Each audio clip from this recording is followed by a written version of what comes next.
Hello, my name is Casey Bauer. Thank you for joining me today. This video is the first video of the film photography series. And this series is designed for anybody who is interested in shooting film. Maybe you're thinking about buying a film camera. Maybe you've already started and you just have some questions. What I want to do is help people out in a way that I wish I had been helped when I started shooting film 5 years ago. So the first big question that I always hear is, why film?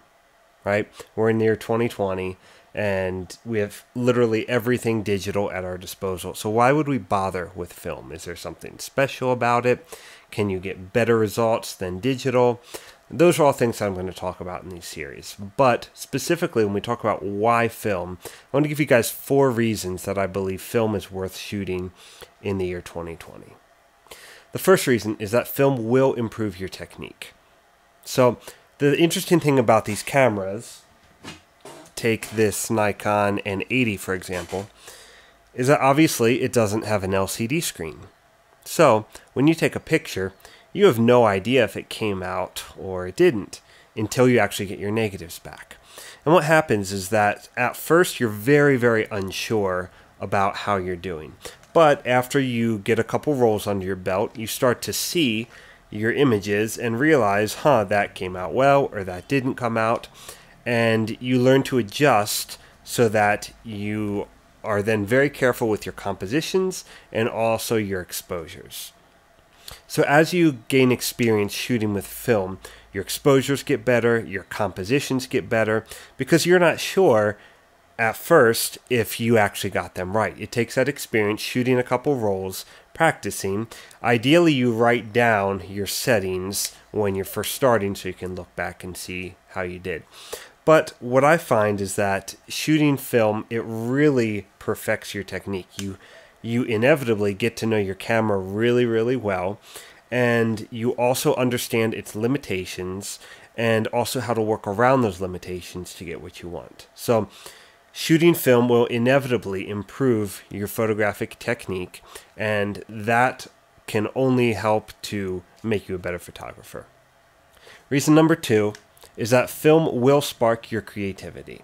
So I know how it feels. You've been shooting for a while and things just kind of feel the same. It's hard to get excited about photography. Well, when you shoot film, there are so many new things that come with that. And one big thing about film is the limitations that are built into it. So for example, if I want to shoot black and white in this, well, I put a roll of black and white in. And if, say, I see an image and think, oh, that would look nice in color, say it's a sunset, right? Well, black and white film isn't going to do much for the colors of a sunset. It'll just show up in different tones of gray. So instead, what you have to do is you have to look for the composition, be more creative, knowing your limitations, and find that interesting composition that gives you real good contrast, some really nice lines in the image, and doesn't need color in order for it to be a good image. By intentionally imposing limitations in your photography, that will naturally spark your creativity and help you become a better photographer. Reason number 3 is that film simplifies photography. So since you're not looking at the back of your camera, you're not going through a bunch of menus, what you'll find is that it's a lot easier to stay in the moment, to stay in the scene. So let's say you're working with a client, you're doing a session of portraits, all right? Well, what's more important than you being stuck in your menus and adjusting this and that in your camera is that you are on the same page with your client. And when you do that, the results will be much better.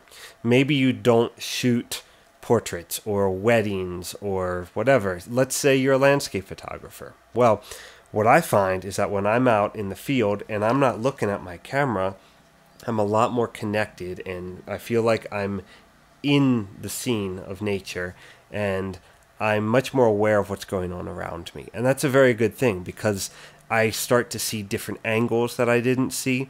I will look around and see different compositions that I probably would have missed if I was just focusing on one composition and worrying about whether my focus was perfect or whatever it is when you're looking at the back of a camera.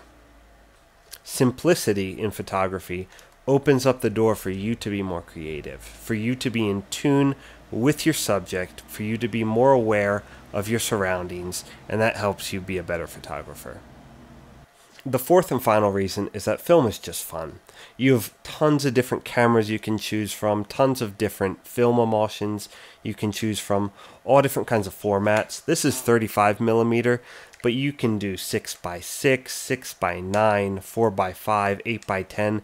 There's so many different possibilities depending on what you want. And so it really opens the doors to creativity if that's what you're going for.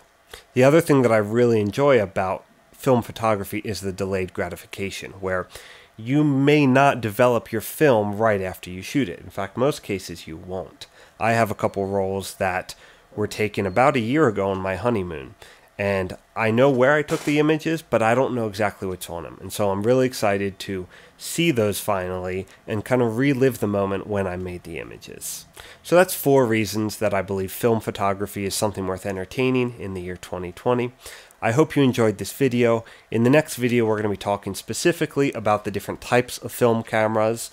And so we're going to look at the different kinds that are out there. I'll give you some recommendations of what I would suggest if you're looking into buying one. We're also going to talk about loading film cameras and just a couple basics that will be helpful if you're just starting out. If you liked this video, don't forget to like it and subscribe to this channel, and keep an eye out for the next video, which will be coming at you soon. Until then, later.